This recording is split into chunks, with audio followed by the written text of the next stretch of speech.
Hi, I'm Mike from Minnesota. Welcome to my channel.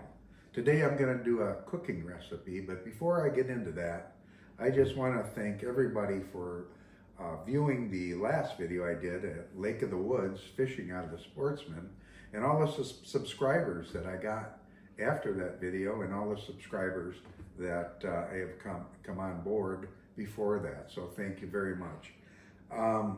Now the recipe upcoming videos.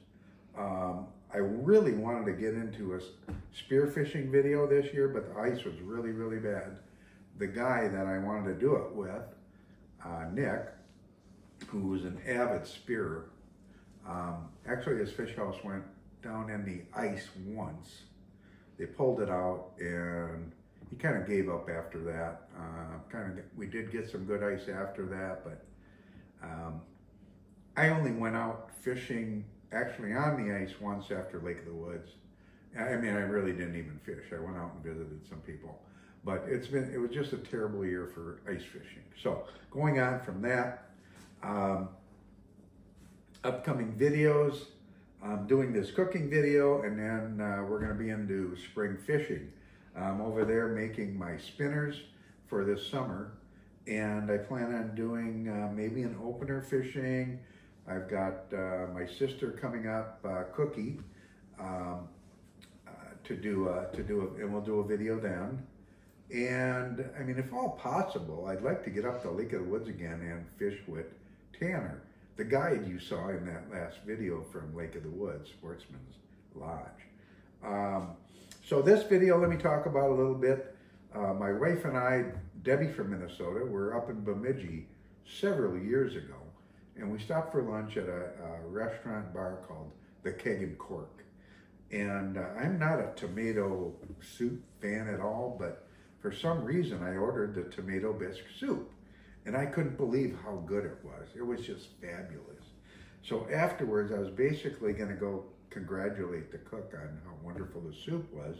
I ended up talking to the owner, and he wrote out the recipe for me. So, and he kind of tailored it down for 4 people. So he was kind of, winging it, and it has worked very good.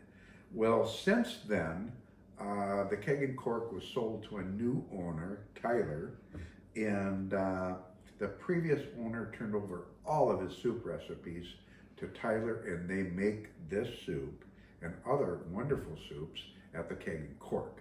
So on with this. So what we're going to be using today is chicken broth, some water, whole milk, some peeled tomatoes from Italy, San Marzano. Like Cookie says, you got to use the best ingredients possible, and I agree with her. I'm going to use that, and I'm going to use this tomato sauce.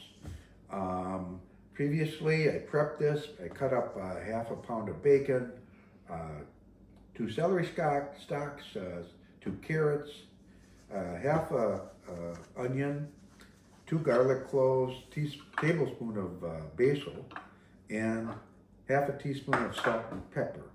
What makes this recipe, and one thing I really found out was really cool, is how to make a roux. And the roux thickens the soup. And I've used this technique for thickening soups and stews and gravies. It really works great. And what it is you take and fry flour with butter. And the best way to do it is to weigh out the butter and weigh out an equal amount of flour. And that's how you start out with it. And then you just fry it. You just keep frying it and turning it until it gets golden brown. And then you set it aside and cool. And at the later part of this recipe, you add that roux to thicken it.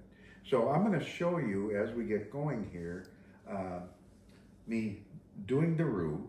And then at the beginning of this, we also saute the carrots, celery, onions, and garlic, but cautiously, the garlic should come in at the very end. You do not want to burn garlic. So today I'm going to saute it in olive oil. And the recipe actually calls for using bacon fat from the fat you used with, cooking the bacon. But I forgot, and I forgot before, and we'll just do it that with the olive oil. So we'll come back after I get the roux going and sauteing the things I need to saute here, and we'll see how that goes. Okay, this is how we're doing the roux. Again, it's just butter and flour, equal parts. I'm just gonna continue to fry this. It'll look a lot different after it's all done. I'm gonna fry it, and then I'm gonna put it on a plate and let it cool and use it later to thicken the soup to the consistency I want. I gotta mention, folks, I didn't give you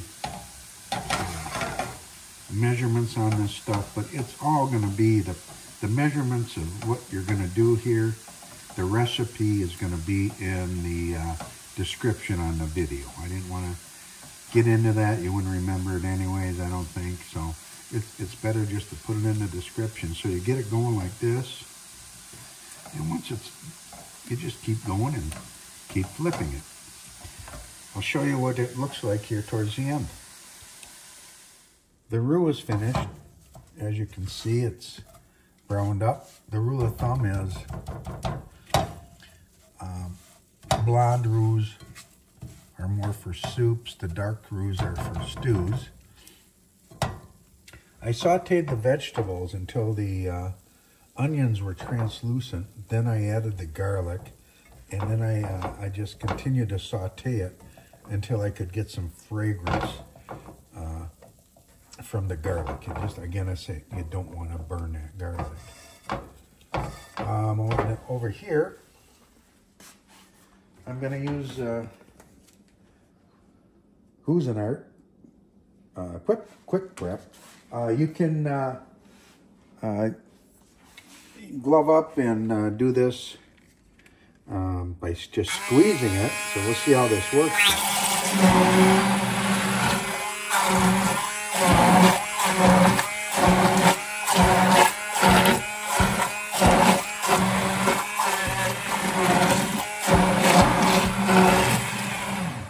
I added the peeled tomatoes, the tomato sauce, and the water that was supposed to go in here.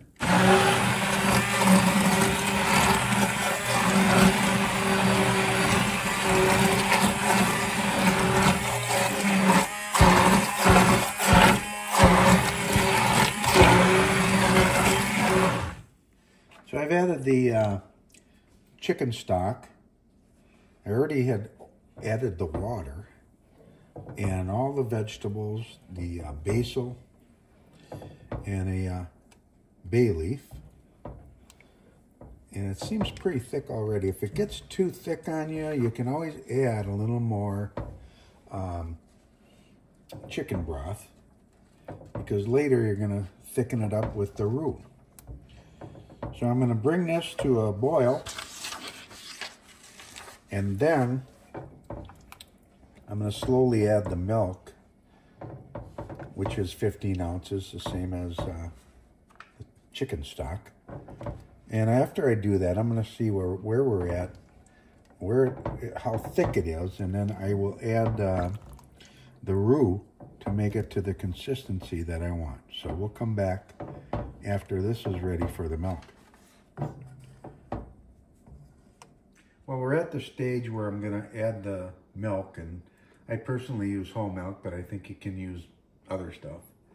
So I'm going to slowly, this came to a boil. Now that I have it simmering, and I'm going to slowly add this milk and stir.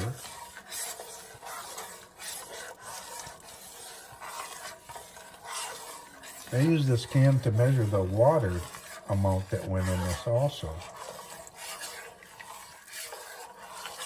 15 ounces.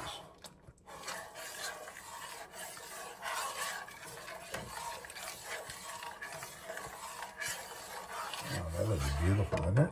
It's getting there. You can see how soupy it is. Well, later,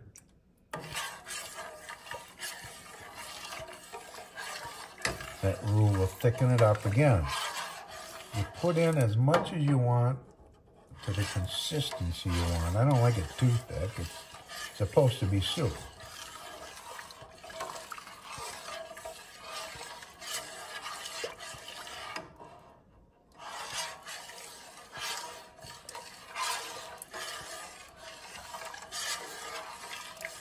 And as far as the salt and pepper, I will taste it later and add some more salt and pepper to my taste.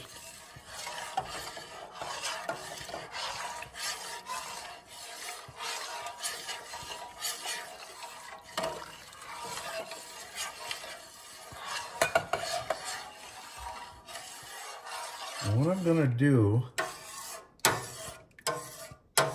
is simmer this. I'm going to put a cover on it, not tight,